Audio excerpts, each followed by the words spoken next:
Imagine walking into a luxury hotel, expecting a warm welcome only to be met with cold stares and accusations, just because of the color of your skin. That's exactly what happened to Marcus Carter at Summit Lux Hotels, where a manager's prejudice turned his arrival into a nightmare. But when his powerful mother steps in, the truth comes crashing down and the hotel will never be the same. Stay tuned for a story of resilience, justice, and change. And don't forget to like, subscribe, and hit the notification bell to join us for more stories that inspire and challenge. Marcus Carter stepped out of the sleek black SUV, stretching his legs after the long flight from London. The cool March air hit his face as he looked up at Summit Lux Hotels, its glass skyscraper towering over Manhattan, Art Deco details gleaming under the city lights. Uniformed staff moved briskly along the red-carpeted entrance, and through the floor-to-ceiling windows he caught the soft hum of jazz drifting from the lobby, where chandeliers sparkled like stars. This was the flagship of his mother Adrienne Carter's empire, a black CEO who'd built her name in hospitality, and Marcus had seen it in magazines, on billboards, in articles praising her rise. But today he was here as a guest, not her son, his ID and booking email tucked neatly in his phone. He took a steady breath, feeling a mix of pride and quiet nerves, expecting the kind of welcome this place promised, but knowing, deep down, that scrutiny might follow. Marcus pulled his suitcase across the polished marble floors, the wheels clicking softly against the tiles. Doorman James hesitated for a split second before opening the glass door, his eyes flicking over Marcus with a quick, assessing glance.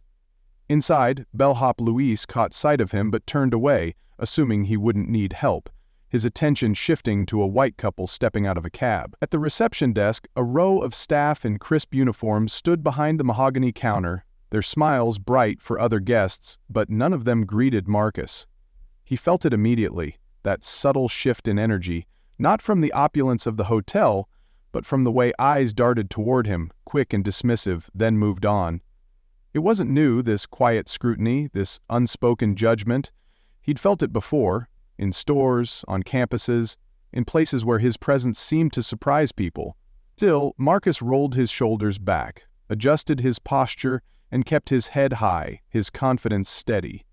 He knew he belonged here, reservation or not, and he wasn't about to let their looks shake him. Marcus approached the mahogany reception desk, his footsteps echoing faintly in the bustling lobby. At the center, Karen Whitmore, mid-30s, blonde, dressed in a navy suit that screamed authority, tapped at her computer, her manicured nails clicking against the keys. Her name tag read Hotel Manager, and she exuded a polished air, her sharp features framed by perfectly styled hair. She didn't look up as Marcus stopped in front of her, her focus lingering on the screen, deliberate, almost performative. "Excuse me," Marcus said, offering a small, professional smile, his voice steady. "I have a reservation." "Marcus Carter." That's when she finally glanced up, her eyes flicking from his designer sneakers to his tailored trousers, then his crisp white shirt, but when her gaze landed on his dark skin, something shifted. A flicker of skepticism, of dismissal crossed her face, quick but unmistakable. She didn't smile, didn't offer the warmth she'd just given the white guest before him. Instead, her lips pressed into a thin line. "This is a high-end property. Are you sure you're booked here?" she asked. Her tone clipped, professional on the surface, but laced with something colder underneath. Marcus raised an eyebrow, his patience unshaken. "Yes, Summit Lux, I have the email." He pulled out his phone, holding up the confirmation, expecting a quick resolution. Karen took Marcus's phone from his hand too quickly, too aggressively, as if she was looking for a flaw, something that would prove he didn't belong. She skimmed the email with a tight frown, then handed it back without even glancing at the system. She murmured, unimpressed, her tone dripping with doubt. She turned to her computer, typing leisurely, her eyes not even focused on the screen, clicking from one tab to another with deliberate slowness. Marcus watched her, recognizing the tactic immediately, the false sense of effort, the stalling. He knew it too well. Other guests approached the counter behind him, and each of them was greeted immediately, their reservations confirmed within moments, their golden key cards handed over with smiles. And yet Marcus remained standing, waiting, his phone still in his hand. 5 minutes stretched on, the silence between them growing heavier, more pointed. He felt a slow heat rise in his chest, a familiar frustration, but he kept his tone level, his expression neutral. He wasn't going to give her the satisfaction of seeing him rattled. Not yet. Marcus cleared his throat, his voice calm but firm. "Is there a problem?" Karen glanced up, feigning surprise as if she'd already forgotten he was there. "It seems like I can't find your reservation in the system," she said, tapping at her keyboard in a way that felt more performative than productive. "Are you sure you booked here?" Marcus felt the heat in his chest flare, but he kept his composure, his tone steady. "Yes, I showed you the email. Would you like to see it again?" Karen barely concealed her exasperation, exhaling sharply through her nose. "That won't be necessary," she said, pausing, then adding, "We don't allow walk-ins for suites. You might want to check another hotel. Maybe you're thinking of a different place." The words landed like a slap, sharp and deliberate. Marcus blinked, momentarily caught off guard by the absurdity of the assumption. A walk-in. Did she really think he'd just wandered in off the street, looking to sneak into a luxury suite he couldn't possibly afford? His jaw tightened, but he remained composed. "I'm not a walk-in," he stated evenly. "Marcus Carter, suite reservation." Karen's thin, forced smile didn't reach her eyes. "As I said, I don't see it." Karen tilted her chin up slightly, her expression hardening with quiet condescension. "Take a seat in the lobby," she said, her tone clipped, forced politeness barely masking her dismissal. "I'll recheck our records. It might take a while." Marcus glanced around, noticing that the lobby was bustling with staff and guests, but there was no other waiting guest sitting in the lounge. She wasn't checking. She was stalling, making him wait, making him feel unwanted. Still, he had nothing to prove to her. Without another word, Marcus turned and walked to the nearest seating area, setting his suitcase beside him. He sat there and waited. 10 minutes, 15, 30, an hour. People came and went. Other guests checked in, breezing past the reception with their golden key cards in hand, while Marcus remained seated, ignored, dismissed, erased from their consciousness as if he didn't exist. A waiter passed by, offering drinks to other guests, never once approaching him. An older couple sitting nearby stole glances at him, whispering among themselves. The longer he sat, the heavier the silence around him became, and the more familiar it felt. This wasn't new, this wasn't surprising, but it didn't mean it hurt any less. Finally, after over an hour of humiliation, Marcus stood, brushing non-existent dust from his trousers. He'd had enough. He returned to the desk, facing Karen once more, his patience worn dangerously thin. "I've waited long enough," he said, his voice steady but firm, cutting through the lobby's soft jazz. "Now, either you check my reservation properly or you give me an actual explanation as to why I'm not being checked in." Karen didn't flinch, but there was something in her eyes, a flicker of annoyance, that he hadn't simply walked away like she'd expected him to. And then, before he could push further, she did something he never expected. She pressed a button beneath the desk. A moment later, 2 hotel security guards, Mike and Derek, appeared, their uniforms crisp, their expressions unreadable. Karen straightened her posture, her voice carrying a forced calmness as she spoke, not to Marcus but to the guards, to the surrounding guests, setting the narrative before he could even open his mouth. "This man has been loitering in the lobby for over an hour now, just sitting there, watching people, making others uncomfortable," she said, folding her arms across her chest. "And now, he suddenly comes back here, demanding access to a suite. I don't know about you, but that sounds rather unusual, doesn't it?" Marcus's jaw tightened, a flicker of fury burning at the base of his spine. He forced himself to remain still, but his fingers curled into a tight fist at his side. Karen's expression sharpened, her eyes flickering with something colder, more resolute. She didn't look surprised, she looked prepared, as if she'd already made her decision about Marcus long before this moment. "I find this entire situation highly suspicious," she announced, her voice carrying that same forced calmness, the kind people used when they wanted to sound rational while knowing they were anything but. "A well-respected guest reported a missing wallet earlier this evening. He's been lurking around with no actual proof of his reservation, and now he's getting agitated." She lifted an eyebrow in faux concern, turning to Mike. "I think it's only fair we take some precautions, don't you?" Marcus exhaled sharply, barely restraining himself from laughing out of sheer disbelief. "You're saying I'm a threat because you refused to check me in?" he said, his voice dangerously low, measured. Karen's gaze remained cool, unwavering, feigning ignorance. "I didn't say that," she replied smoothly, but there was a sharp glint in her eyes. "I simply stated the facts. You see how defensive he's getting?" she added, turning back to the guards, her tone carefully modulated.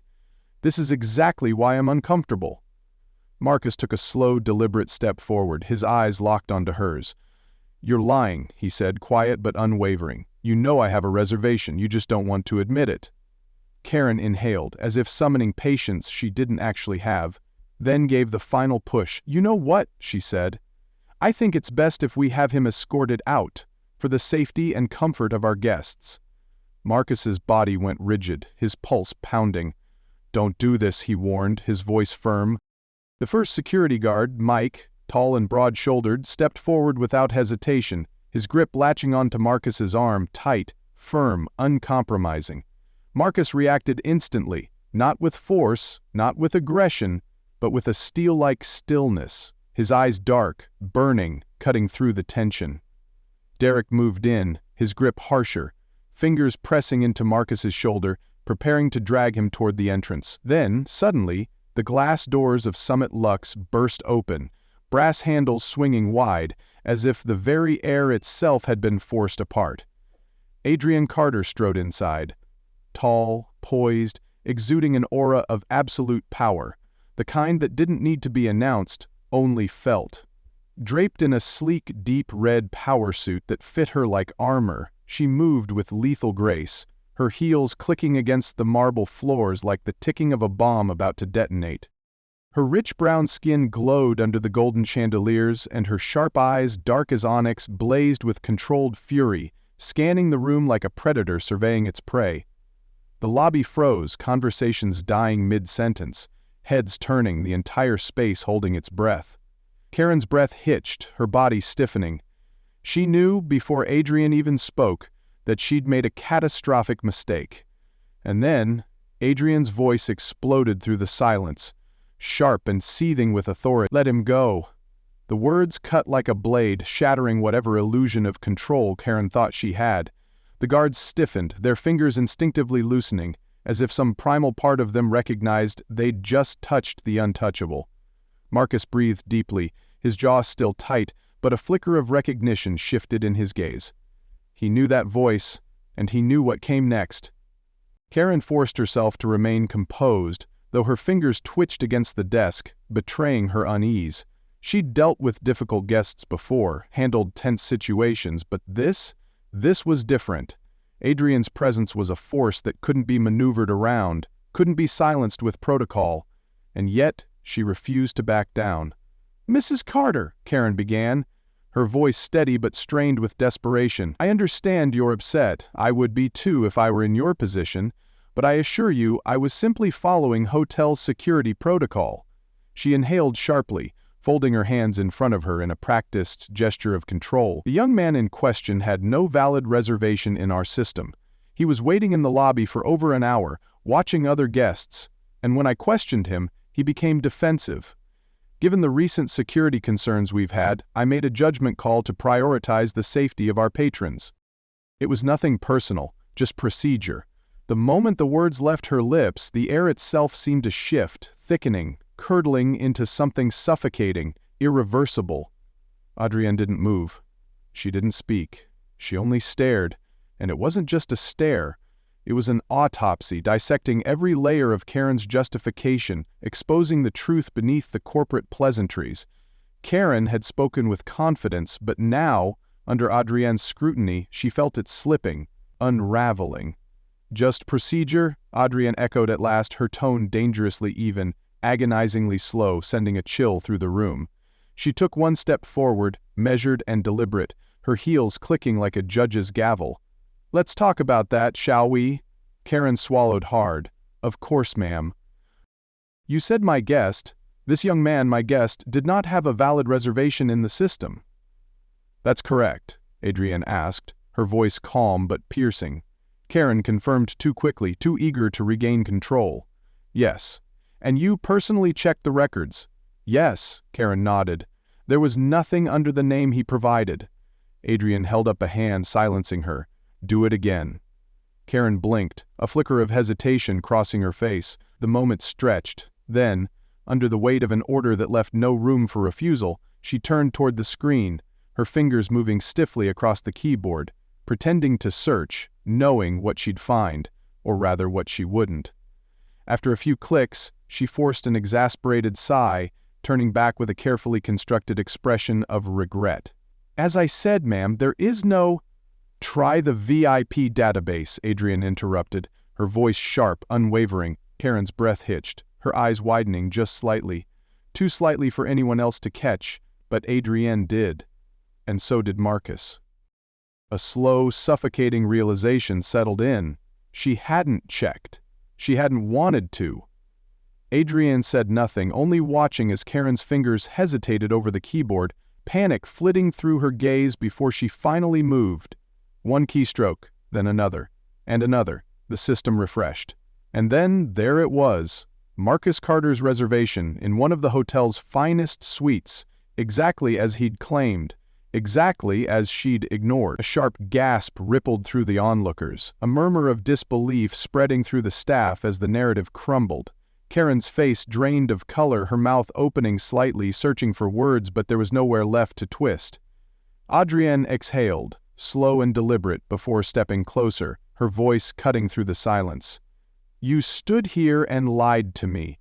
Karen flinched, her mask cracking. I didn't—" Adrienne cut her off, her tone deadly calm. "You told me there was no record of his stay. You let him sit in this lobby for an hour, humiliating him, ignoring him, treating him like an outsider in a place he had every right to be." She took another step, her presence towering, suffocating, absolute. "And when that wasn't enough, when he dared to demand the dignity you refused to give him, you called security to have him thrown out like a criminal." "Mrs. Carter, please," Karen stammered, desperation leaking through. I swear, I didn't—" And then, the final blow. Adrienne's voice dropped low, quiet, the room leaning in, holding its breath.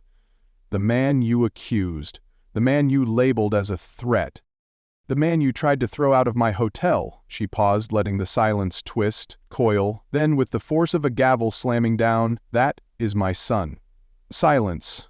A brutal, visceral silence that devoured the room, sinking into every person present, suffocating whatever defense Karen had left. Her eyes went wide, her body jerking backward as if struck. She looked at Marcus now, really looked at him, as if only now seeing what had been in front of her all along. And in that moment, she knew. She had not only wronged a guest, she had disrespected the heir to the empire she worked for. Her lips parted to plead. But Adrienne was done. "You have 10 minutes to clear out your office," she said, her voice cold, impassive, absolute. "If you're still in this building after that, security will escort you out." Karen stumbled back, nearly tripping, before disappearing into the employee corridor, her fall from grace complete. Slowly, Adrienne turned to Marcus. "Are you all right?" she asked, her voice softer, gentler, no longer steel, but something warmer. Marcus took a breath, then nodded. "I am now." The aftermath of Karen Whitmore's downfall lingered in the air like a storm that had passed but left the sky dark and heavy. The lobby, though gilded in luxury, carried a weight of discomfort. Staff shifted uneasily behind their desks, their gazes flickering between Adrienne Carter and the empty space where Karen had stood. There was no whispered gossip, no hurried conversation. There was only silence, thick and unrelenting, as if the walls of Summit Lux were absorbing the lesson that had just unfolded. Adrienne didn't move for a long moment. She stood there, surveying the space, her fingers clasped loosely in front of her, her mind already working through the next steps, the next decisions. Then, without warning, she turned, sharp and precise, her gaze locking onto Robert Hensley, the senior manager, a man in his late 50s standing rigid near the employee corridor. His face was pale, his hands clasped together in nervous anticipation, as if he knew he was next in line for judgment. "Mr. Hensley," her voice carried across the space, steady, uncompromising, absolute. The man swallowed hard before stepping forward. "Yes, ma'am," he said quickly, the words tumbling out like a reflex. Adrienne studied him, tilting her head slightly. "How long have you been working here?" 17 years, ma'am," he answered without hesitation. 17 years, Adrienne repeated, her voice quiet, contemplative. "And tell me, Mr. Hensley, how many times have you seen what just happened?" A ripple of tension shuddered through him. He hesitated, shifting his weight, his eyes darting toward the other employees before returning to Adrienne. "Ma'am, How many times?" she repeated, firmer now, slicing clean through the silence. He hesitated 1 second too long, and in that second, Adrienne had her answer. Adrienne exhaled, slowly, deliberately, then turned away from him, her attention sweeping over the entire staff, her voice resonating through the vast, gleaming expanse of the hotel. "Let me make something very clear," she began, and every head lifted, every employee suddenly standing straighter, their bodies tense with the awareness that this was not just a speech. This was a declaration, a decree, a shift in the foundation of this place. This hotel was built on a reputation of excellence, of luxury, of superior service. But today I saw what that service actually looks like, a slow, methodical step forward. And let me tell you now, it is unacceptable. No one dared breathe. She let the words settle before continuing, her tone controlled, measured, but carrying an edge that sent a chill through the room. What happened today was not an accident. It was not a misunderstanding. It was not just one employee's poor judgment. It was a symptom of a disease that has been allowed to fester under this roof for far too long. And I will not, I repeat, I will not allow it to continue. She turned, eyes sweeping across the staff, the weight of her authority pressing down on every person in the room. Starting tomorrow morning, there will be mandatory training on bias, discrimination, and customer service ethics for every single employee, from the front desk to upper management. She let her gaze land on Mr. Hensley once more, her voice unwavering. "Those who refuse to participate will not work here anymore." A ripple of unease spread through the staff, but no one spoke. No one dared. Marcus, standing quietly near the reception desk, watched it all with an unreadable expression. But something flickered in his eyes, not just vindication, but something deeper, something like understanding. His mother wasn't just fixing what had happened to him, she was rebuilding the entire structure that had allowed it to happen in the first place. Adrienne wasn't finished. She turned to the security guards, Mike and Derek, her tone shifting, not softer but sharper in a different way, dissecting rather than condemning. "You," she said, nodding toward the two men who had grabbed Marcus. They stiffened immediately. "Tell me something. When she flicked a glance toward the now vacant reception desk where Karen had once stood, "gave the order to remove him, did you question it?" Neither of them spoke. Adrienne nodded, slowly, unsurprised. "That's the problem," she murmured. The younger of the two, Derek, took a hesitant step forward. "Mrs. Carter, She held up a hand, silencing him. "I'm not interested in excuses. I'm interested in solutions. Do you understand what went wrong here?" A beat, then quietly, "Yes, ma'am." "Good." Her tone left no room for argument. "Because moving forward, this hotel will have a zero-tolerance policy for racial profiling and discriminatory treatment. And if either of you, or anyone else in this building, fails to uphold that standard, you will no longer be welcome here." Silence. And then, a quiet, unified murmur of acknowledgement. She took a slow breath, as if drawing a line beneath the conversation, then turned to Marcus. "Come," she said simply, "you've waited long enough." Marcus met her gaze, something unreadable passing between them. Not just mother and son, but two people who understood the weight of this moment in a way no one else could. Without a word, he grabbed the handle of his suitcase and walked beside her toward the elevator, their steps in sync, a deliberate rhythm against the marble floors.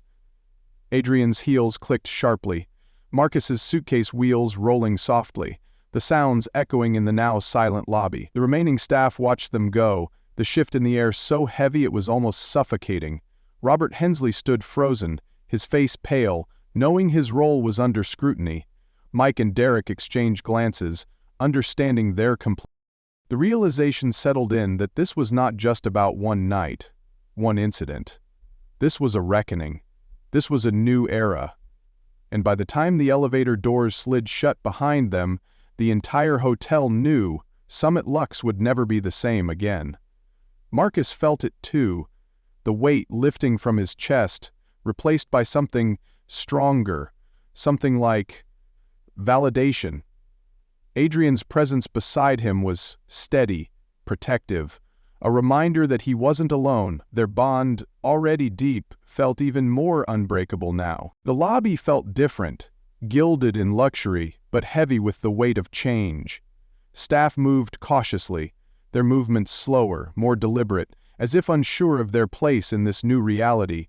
Guests whispered among themselves, some stealing glances at the reception desk, others at the employee corridor where Karen had disappeared. The walls seemed to absorb the lesson, the silence thick, unrelenting, as if the very foundation of Summit Lux had shifted. Robert Hensley stood near the desk, pale and rigid, his hands clasped tightly, knowing his 17 years here were no shield against the scrutiny now on him. Mike and Derek lingered near the entrance, exchanging quiet glances, understanding their complicity in what had happened. The air felt charged, not with tension, but with something deeper, a recognition that what had unfolded was not just a moment, but a turning point. Guests began to sense it too, some nodding in approval, others shifting uncomfortably, unsure how to process the shift.